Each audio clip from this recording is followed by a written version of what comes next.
Bonjour, on se retrouve pour corriger l'exercice 7 du chapitre des puissances, qui a le numéro de référence 3520.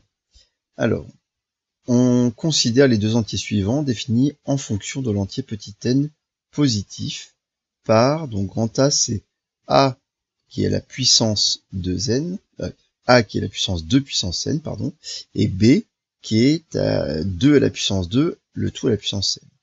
Donc, on nous demande de commencer par déterminer la valeur des entiers A et B pour n égale 1 et n égale 2.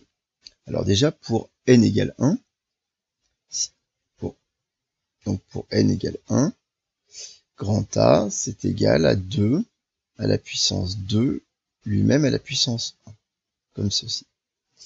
Et donc ça nous donne, donc 2 à la puissance 1, c'est égal à 2, donc ça nous donne 2 à la puissance 2, et 2 à la puissance 2, c'est 2 fois 2 qui est égal à 4.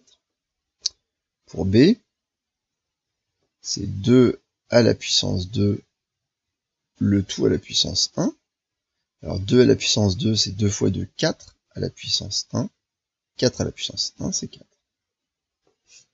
On calcule maintenant pour n égale 2. Donc pour n égale 2, donc c'est A qui est égal à 2 à la puissance 2 qui est lui-même à la puissance 2. Donc on commence par celui-là, ça nous donne 2 à la puissance 2 à la puissance 2, ça donne 4, donc ça donne 2 à la puissance 4. Et 2 à la puissance 4, c'est donc 2 fois 2 fois 2 fois 2, 2 fois 2, 4 fois 2, 8 fois 2, 16. Grand A égale 16. Grand B, c'est 2 à la puissance 2, le tout à la puissance 2. 2 à la puissance 2, ça donne 4. 4 à la puissance 2, 4, c'est 4 fois 4, ça donne encore 16. Bien. Que peut-on dire des nombres A et B? Alors, que peut-on dire? C'est pas attention de ne pas être, on va être tenté de dire que les deux nombres sont égaux, mais malheureusement, on ne peut pas dire qu'ils vont être égaux parce qu'on a testé que pour deux valeurs de n. S'ils étaient égaux, ce serait valable pour n'importe quelle valeur de n. Donc la seule chose qu'on va pouvoir faire, c'est donc on conjecture que A est égal à B.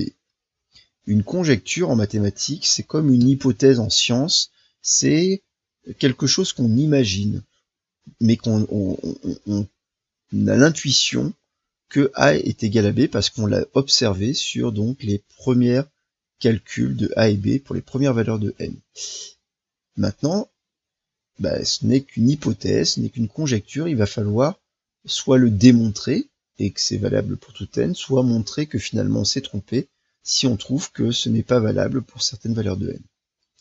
À la question 2a, on nous demande de déterminer la valeur de A et B pour n égale 3 et pour n égale 0.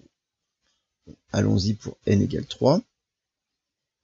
Donc pour n égale 3, grand A, c'est 2 à la puissance 2 à la puissance 3. Donc ça donne 2.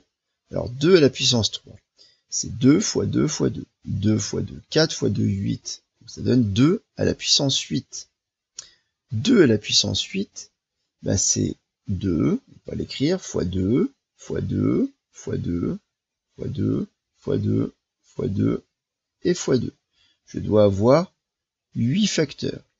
2 fois 2, 4 fois 2, 8 fois 2, 16 fois 2, 32 fois 2, 64 fois 2, 128 fois 2, 256.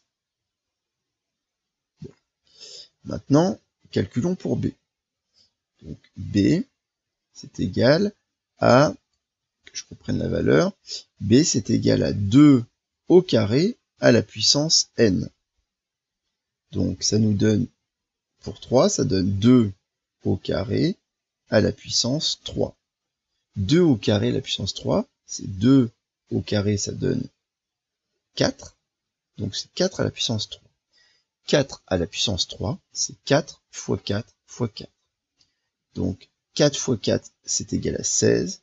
16 fois 4, c'est égal à 64.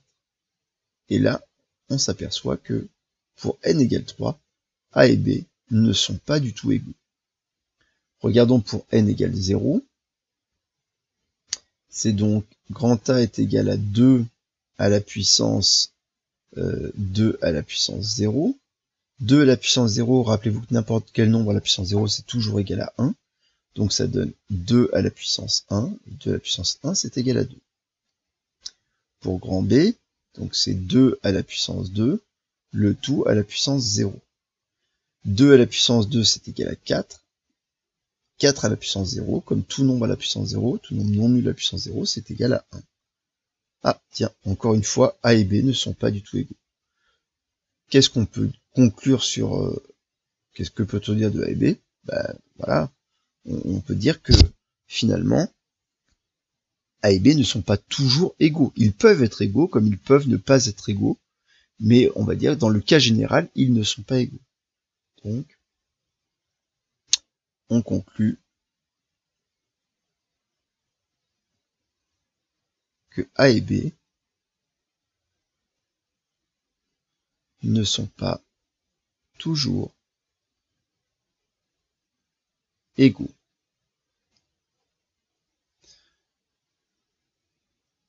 Voilà pour donc cet exercice numéro 7. Au revoir.